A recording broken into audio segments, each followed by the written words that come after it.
પ્રકૃતિ અને વન્યજીવોનું રક્ષણ એ જ સાચું માનવ રક્ષણ છે. જો આપણે આપણી આસપાસની જીવસૃષ્ટિને બચાવીશું તો જ આપણું ભવિષ્ય સુરક્ષિત રહેશે.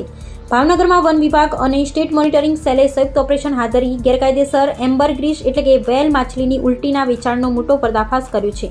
ભાવનગર વન વિભાગના નાયબ વન સંરક્ષક શ્રી યોગેશ દેસાઈ અને મદદનીશ વન સંરક્ષક શ્રી BN ભટ્ટના માર્ગદર્શન હેઠળ આ મોટી કાર્યવાહી કરવામાં આવી છે.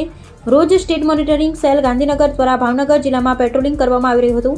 આ દરમિયાન મળેલી ચોક્કસ બાતમીના આધારે ભાવનગર તાલુકાના બુધેલ ગામ પાસે આવેલી સ્કાય બ્લુ સોસાયટી નજીકના પડતરખાર વિસ્તારમાં તપાસ કરવામાં આવી હતી. ત્યાં કેટલાક ઈસમો ગેરકાયદેસર રીતે એમ્બરગ્રીસ વેલ માછલીની ઉલટી વેચવા માટે ભેગા થયા, જેને પકડી પાડવામાં આવ્યા છે. પ્રાથમિક કાર્યવાહીમાં 4.306 કિલોગ્રામ એમ્બરગ્રીસ જપ્ત કરવામાં આવ્યું હતું, જેની કિંમત 4 કરોડ 30 લાખ રૂપિયા થાય છે. આ મુદ્દામાલ અને આરોપીઓને પકડી વધુ તપાસ વન વિભાગને સોંપવામાં આવી હતી.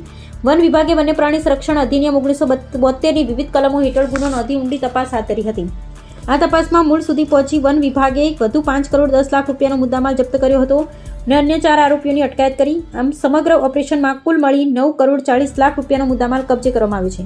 ઇમરાન રહીમભાઈ પરમાર રહે આખલોલ જકાતનાકા ભાવનગર, સાજિદ ખાન અયુબ ખાન પઠાણ રહે રૂવાપુરી રોડ ભાવનગર, ફૈઝાન તાલિબભાઈ મધરા રહે બુધેલગામ ભાવનગર, સબીર શાહ ફારૂક શાહ સૈયદ રહે બુધેલગામ ભાવનગર, રાઠોડ અભિષેક ભૂપેન્દ્રભાઈ રહે સુભાષનગર ભાવનગર, રાઠોડ ભરતભાઈ કાનાભાઈ રહે ચિત્રા ભાવનગર, રાહુલ પાંચાભાઈ સોલંકી રહે ખડશલિયા ભાવનગર, વિશાલ સુરેશભાઈ ડાભી રહે ખડશલિયા ભાવનગર.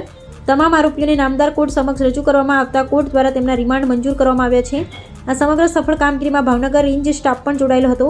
વન વિભાગ અને પોલીસની આ સતર્કતાને કારણે વન્યજીવોના અંગોના ગેરકાયદેસર વેપાર પર મોટી રોક લાગી છે.